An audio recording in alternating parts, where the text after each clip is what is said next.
Okay, well, happy Monday, everyone. I'm so excited that we have a special guest today, Miss Danielle Graham. We go way, way, way back. So, Yeah. you've probably seen her in the comments of the live. So, she's here in the spirit. In the And flesh, right? today, what's that? Live and in the flesh. Right, right.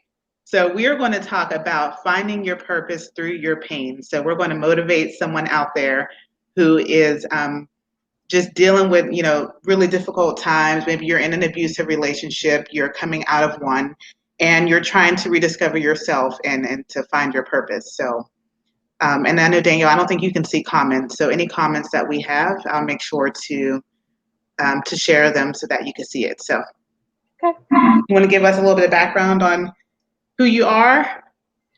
And then Sure. we'll just get right into it. Okay. My name is Danielle Graham, as she mentioned. I am an ordained minister and also a licensed social worker, working towards my clinical license. So I am doing therapy and actually will be doing a new position doing school-based therapy. Starting Congratulations, I saw that. Thank you. Yeah, I'm excited. I'm looking forward to that. So my grad focus for social work was about school social work. So I'm looking forward to being able to do therapy with kids, but also being able to do some professional development with the staff around trauma informed care, and how trauma impacts our kids and their learning and Yeah. their development.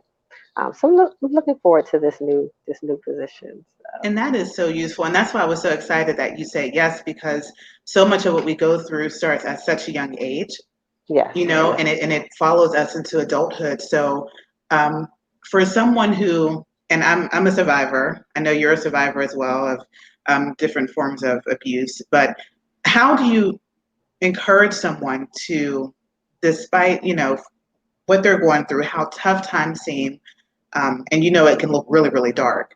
How do you find that purpose in the midst of your pain? Wow, this is a You know loaded what I mean? question. Like how do you? Because I know for me, when I was in the middle of what I was going through, I couldn't see past 4 hours. I couldn't see past to the next day. So Hmm. thinking about a purpose, it's like if my purpose involves this pain, I don't, you start to have some dark thoughts like, how much longer do you want to deal with that pain? So how can you motivate someone and give someone hope? You know, Yeah, that's a great question. I think it starts small. Um, I think the biggest thing is, while you're encouraged that there is purpose in the midst of it, not to focus your energy on that. yeah. Because, like you said, when you're in the midst of that pain, to hear that there's purpose in this can actually be more painful. It almost Mm, triggers that space of, oh, so I had to go through this. Or you're saying that this is a good thing that I'm going through this. And so, not trying to implement that kind of mentality or that perspective. Um, yeah.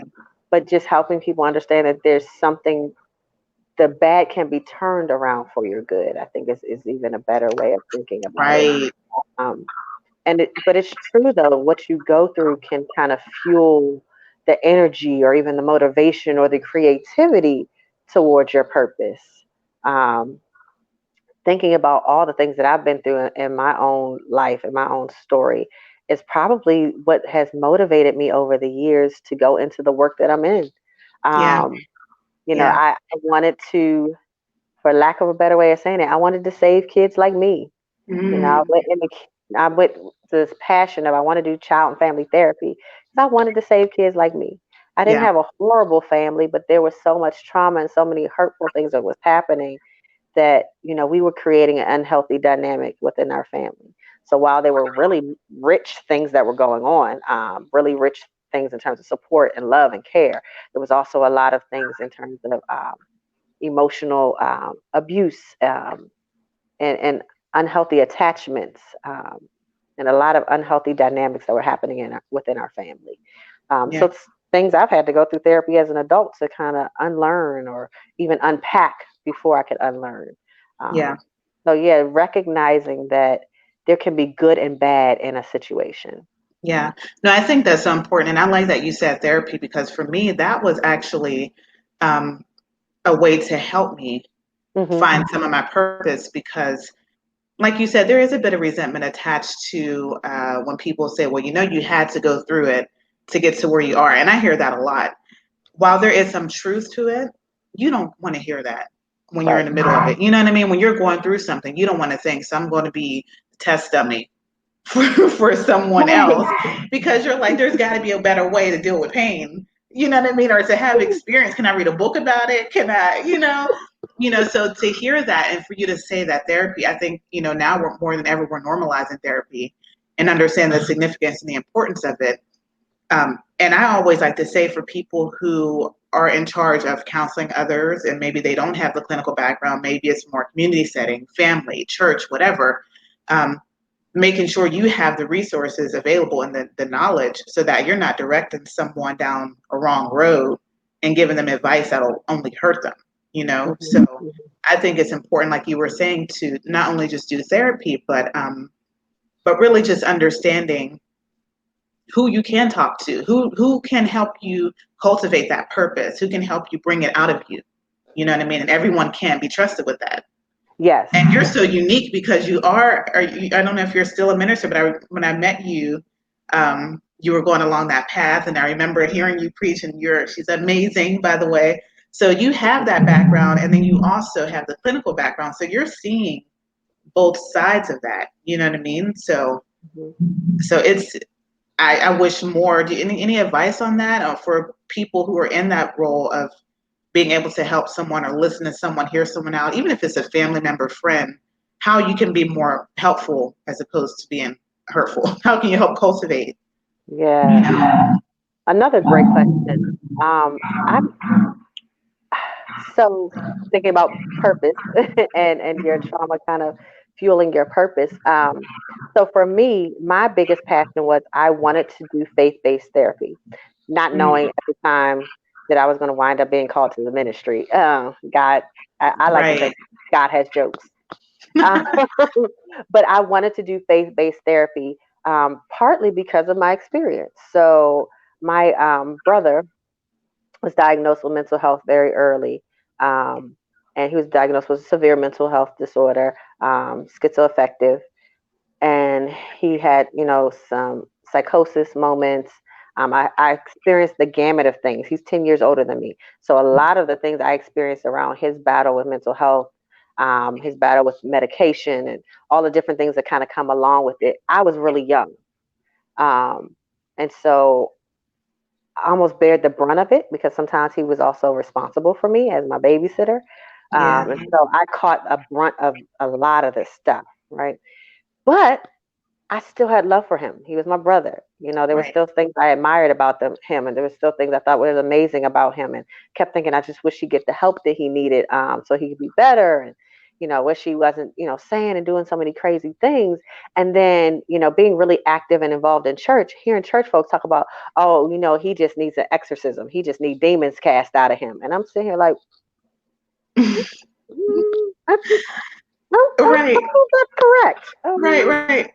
Is there Okay. another way? Right. Are you trying to tell me that I'm living with a demon in my house? Okay. I don't know how I feel about that. Right. So, Right. like, being young and not being able to say that back to another adult, and then also being around other people who would experience him and think he was just strange. And, a lot of the different things that kind of came with that. I was like, we hurt people more than we help people sometimes with our church Whew. cliches. And Yes. it's a lot of times truly out of ignorance, Yeah. that we just don't know any better. Not ignorance in terms of being mean spirited, but we honestly don't know any better. Yeah. Um, and so Wow. That's yeah. my biggest thing for helping people is knowing boundaries, right? So I'm even very particular about language.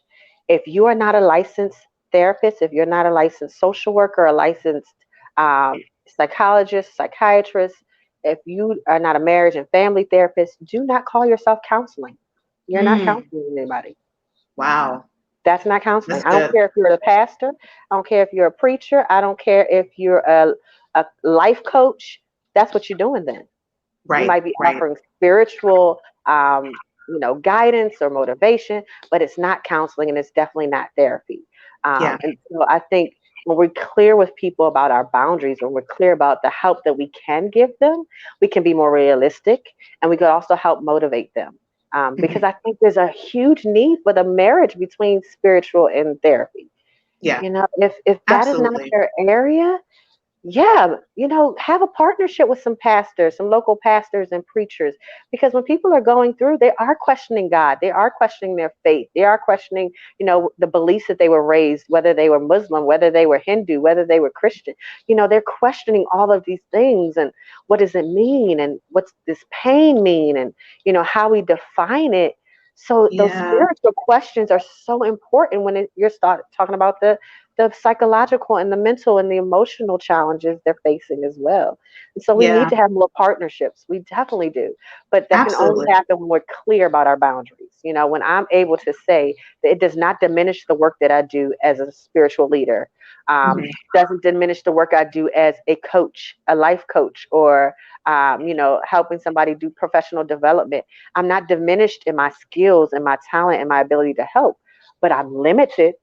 I can't Wow. truly help you with psychological trauma, Wow. in a way that's going to be healthy. So Hmm.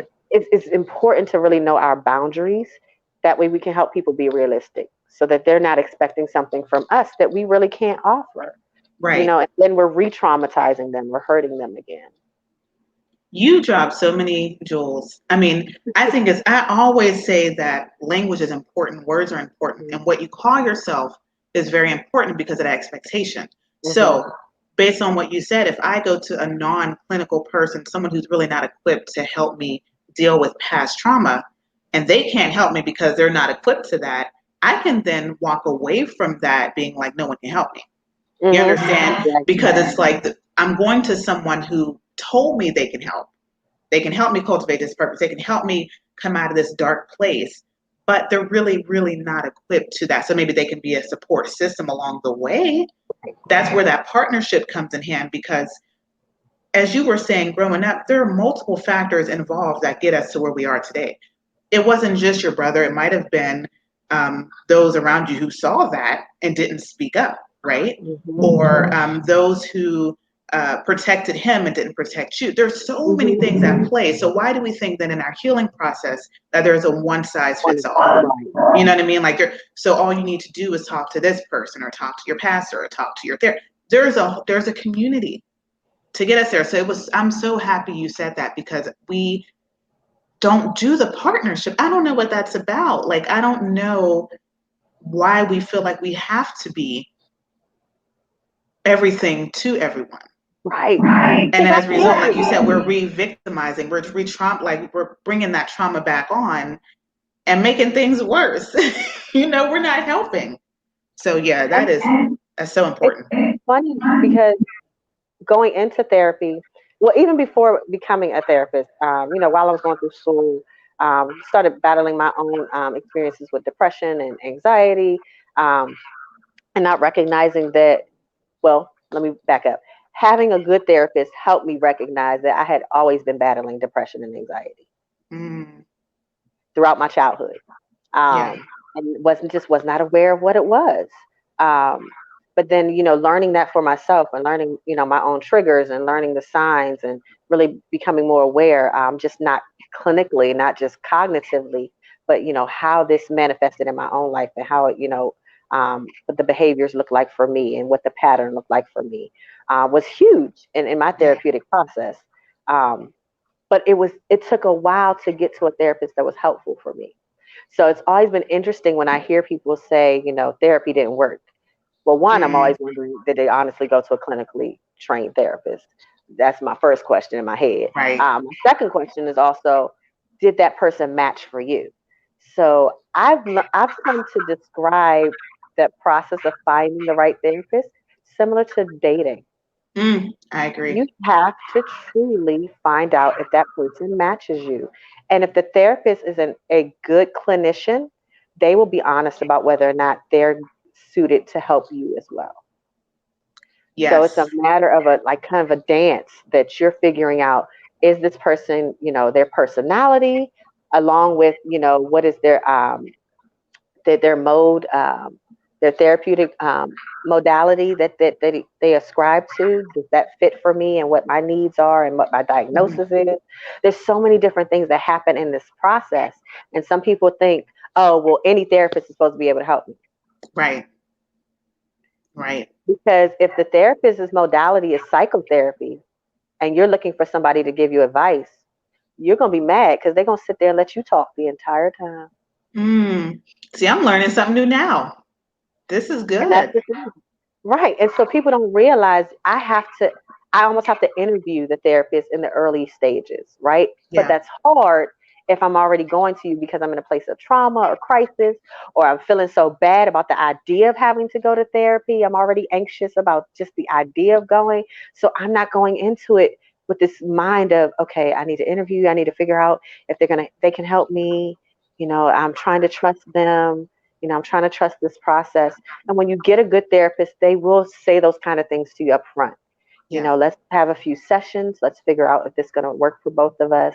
If my modality works for you, if it's what you need, and being able to have that open dialogue with them. Yeah. Yeah. And that's absolutely right. Because if you go on one bad date, do you stop dating forever? No, you try someone else, right? So, Right. and you're right, a lot of people may have had a bad experience with a therapist and they're like, I'm no longer doing therapy. Hmm. So you're not able to ever fix that pain or address that pain. You might even start going to unhealthy coping mechanisms to kind of cover it up because it's there, but everything people told you to do seemingly isn't working. So I might as well go do X, Y, and Z. So yeah, I mean, you absolutely need to date your therapist. You absolutely need to make sure you're a good match, you're a good fit, because we're all people, we're all humans. Yeah, professions, but we're still human, and you have to Hmm. make sure you vibe with that person. Hmm. So I think that's really good advice. Yeah. It's helpful because even personally, it took me years before I found somebody that really worked well for me. Hmm. Um, and and and it was not the person I would have expected. She was Mm, she was in her early 40s, white woman with kids. I was like, oh, okay. But this woman, I mean, brought out stuff in me and helped me deal with some stuff that I was just like, wow. Like I would leave sessions sometimes in amazement, like, oh my God. right. But then it was so enriching. And then the recognition was also some sessions I left sad and hurt, not because she wasn't doing the right thing, because she was doing the very job she was supposed to do. So she Mm, tapped into some stuff that was hurtful or some things I had so buried I didn't even realize were buried. And so the ability to say that therapy is not about I'm supposed to leave feeling good all the time. yeah. So and realizing what those expectations should be, because we don't even know. A lot of us think it should be addressed the first meeting. I Hmm. know my therapist is really good at something I didn't even realize I did was I ruminate and I think about something over and over and I have conversations in my head. I should have said this. I should have said that. Next thing you know, I'm angry. Now I'm just mad. Hmm. There's not even a person there who caused any issue, but in my mind, I'm thinking about all the things I should have did. So one thing my therapist was really good at doing was she was recalculating. Where's your Okay. GPS set up to go? So you're thinking about X, Y, and Z. When we get to that path, what's the end result? You're going to be angry. It's not like you can call that person up right now and tell them off, and that's going to make you feel better. If they abuse you and they're still abusive, they don't care. They So don't how is care. that going to help you? So that was something. Whenever my mind starts to go there, I'm like, where's the GPS going? I say that to myself, like, let me recalculate. Where's my GPS going? But those tools, those things, and then I can put that energy into what my purpose really is. Because there's so much energy you're redirecting when you're not in a good place. Yes. I mean, I can't tell you, Danielle, how many times I spent hours thinking about something to the point where I'm just going to go lay down You because done I'm not tired even yourself out. productive. I'm tired. And I haven't even Hmm. had a conversation with anyone yet. I'm just tired. Hmm. So, Yeah. yes, and those And are not tools you need to realizing, get. yeah. No, go ahead. I was gonna say not realizing sometimes that's the thing that diminishes your creative capacity. I've been talking a lot about this with a lot of my clients. And again, from personal experience, when you're weighted down with that kind of thing, ruminating thoughts, when you're weighted down with anxious thinking, Yeah. when you're weighted down in depressive thinking, and you're turned inward on yourself, and you're beating yourself up, and you're judging yourself about everything, or criticizing yourself about everything, you don't have that creative ability, Right. which fuels you Right. in your purpose. Hmm. Whatever your calling, whatever your purpose, whatever your career path, whatever you're meant to do on this earth, you need that creative side of your brain, the Yes. energy to think about, whatever it might be, to calculate things, to, help plan and structure things, to help organize whatever it is that is your skill, your gift, your purpose. You need that creative side of your brain to work. And it's hard for it to work when it's emotionally overloaded. Yeah. When the anxiety is overloading you, when you can't see past what's happening.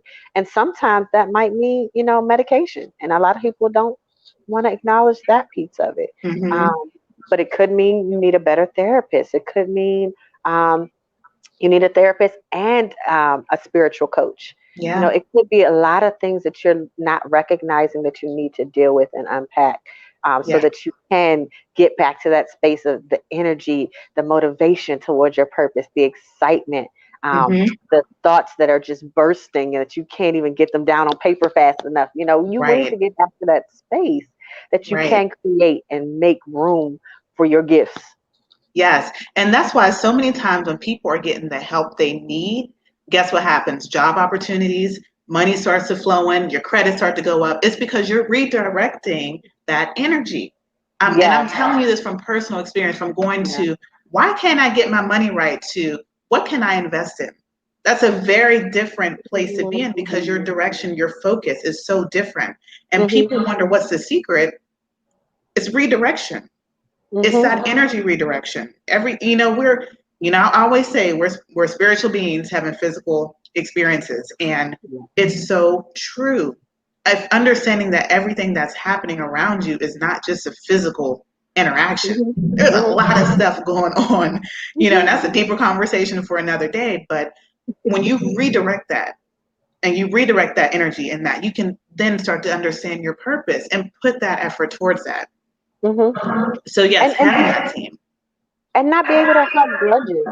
Like we were saying, when you're in that place of pain, it's almost a grudge to think that this pain is going to help with my purpose. Yeah. Like I think about myself in those moments in my childhood, when I was hurting or crying by myself, not understanding what was happening with my brother, not understanding how my mom was responding or not responding to me, and my own, my fears and anxiety about what was going on. Um, you know, Being angry, like, does this mean this is my life for the rest of my life? Wow. Like, I don't want to live like this, and I wouldn't want anybody else to live like this. But then realizing that desire that I wouldn't want anybody else to live like this was the spark of my purpose. Mm. And so when I got to that space of starting to heal, it was like, I don't want anybody else to live like this. Yeah. Right? So I have to acknowledge that pain. I have to acknowledge what was happening in a way that I can feel safe from it. You know, initially, Wow. initially when you're dealing with that trauma, it's hard to cognitively process it because you don't feel safe. It's Yeah. still in fight or flight mode.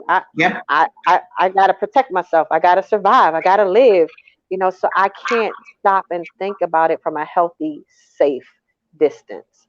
And then when I get that emotional distance from whatever the trauma is, and I start getting that proper help and getting that proper support, I can now be able to look at it from that perspective and say, what have I learned from it? What have I Yeah. gained from it? What passions and drive came out of it? I mean, the number of women who, you know, go from being battered women to developing shelters to, Mm. Yes. becoming, police officers, or to, Yeah. becoming social workers, and they're dealing with, people in domestic violent relationships, or, Mm-hmm. all of the things that kind of come out of those places of pain and trauma. Is that Yes. purpose being fueled in the midst of it?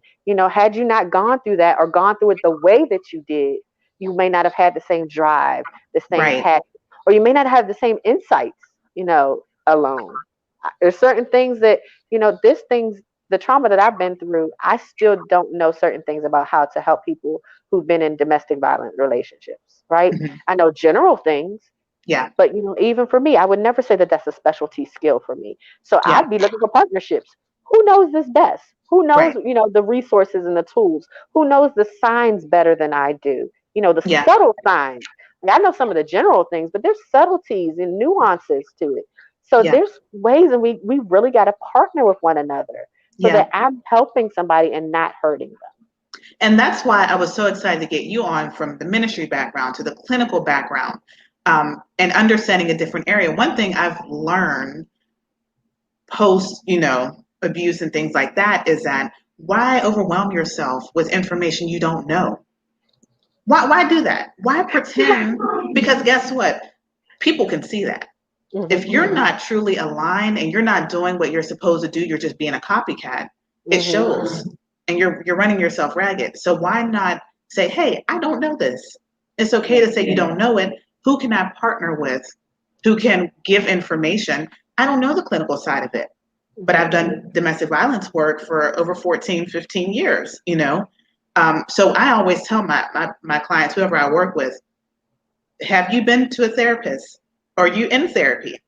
You should consider that because they're going to Hmm. help you figure out what makes that car run.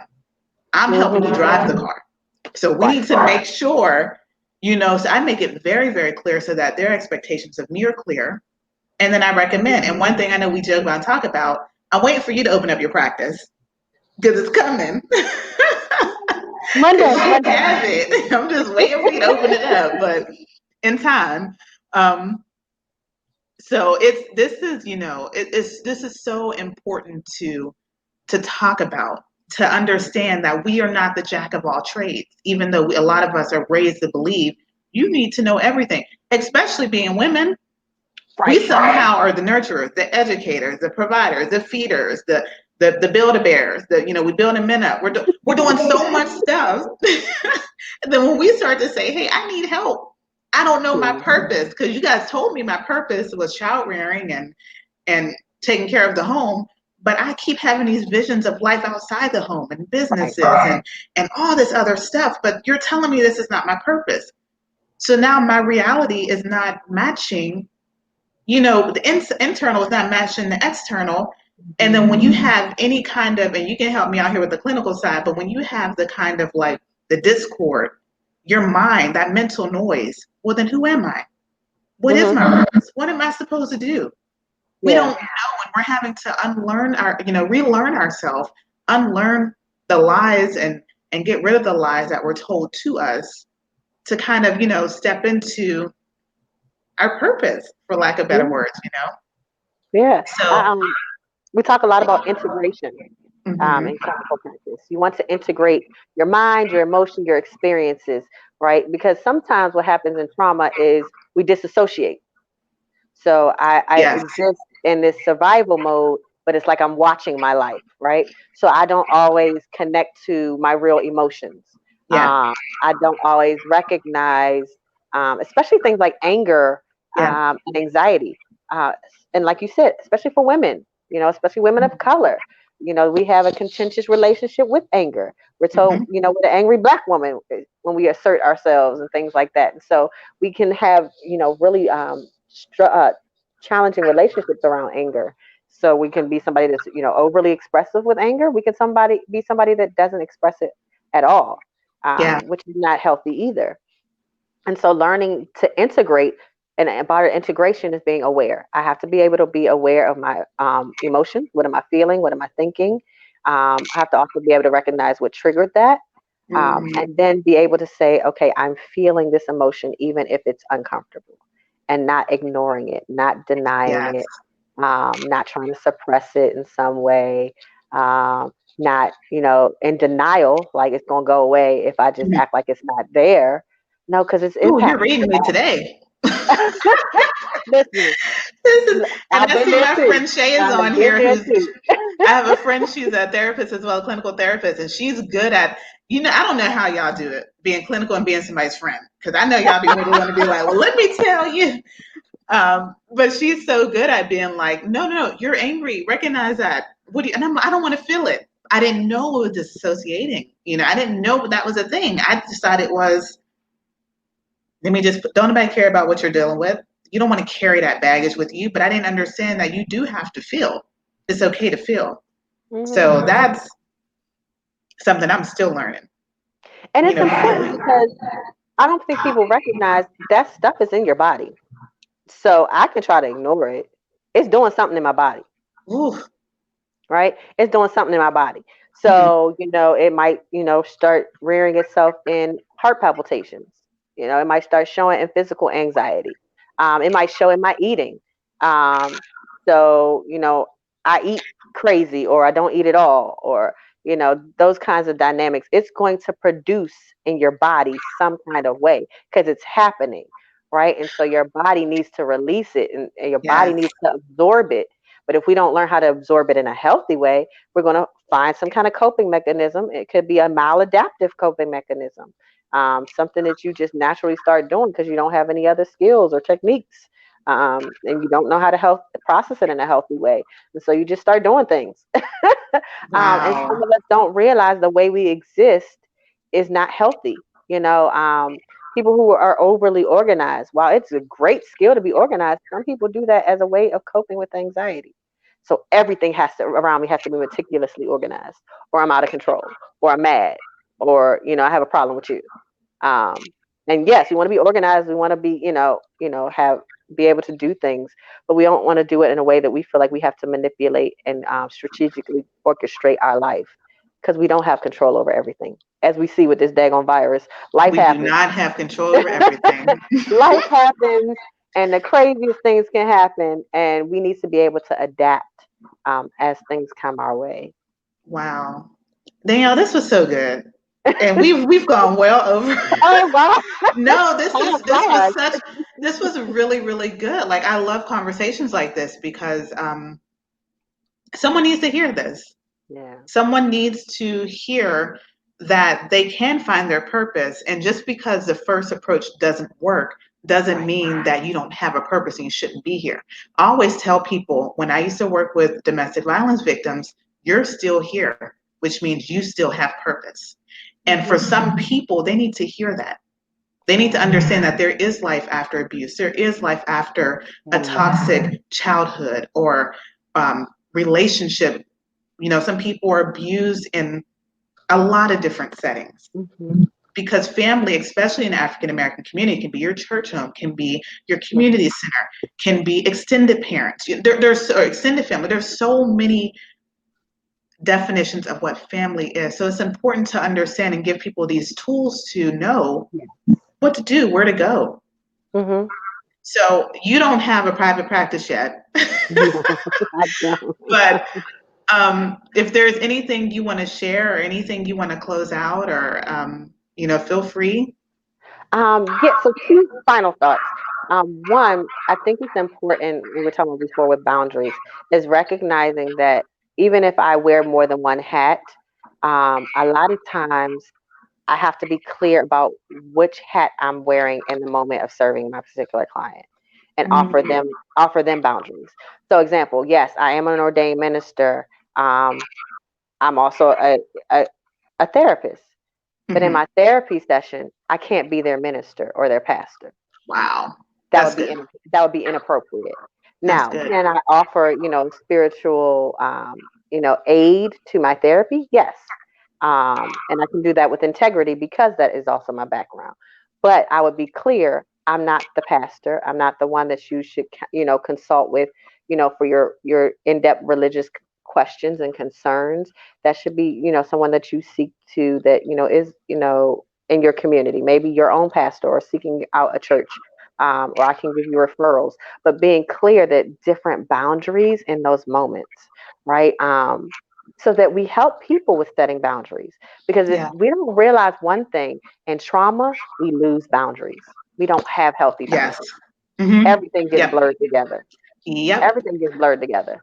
And we got to help people set boundaries. And that's a part of their expectations and limits. And that's also part of healing. When I Mm-hmm. realize I can't get like you said, I can't get everything from one person, I shouldn't. I can Right. start learning to not do that in relationships.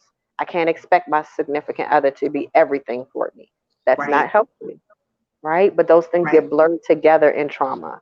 And so learning to do that, whatever your field, whatever your specialty, to be clear with those that you serve. These are the boundaries. We're going to help you towards your purpose. We're going to help you towards healing, but this is how I can help you within these Yeah. parameters. And if something you need outside of those parameters, I can, give you a referral. I can help take you to someone who can help you in some other area. But I'm always Right. clear about trying to set those boundaries. And it helps me as well to not try to be everything to everybody. Yeah. Yeah. Because No, like you that's said, we're good. not. We don't know everything. Hmm.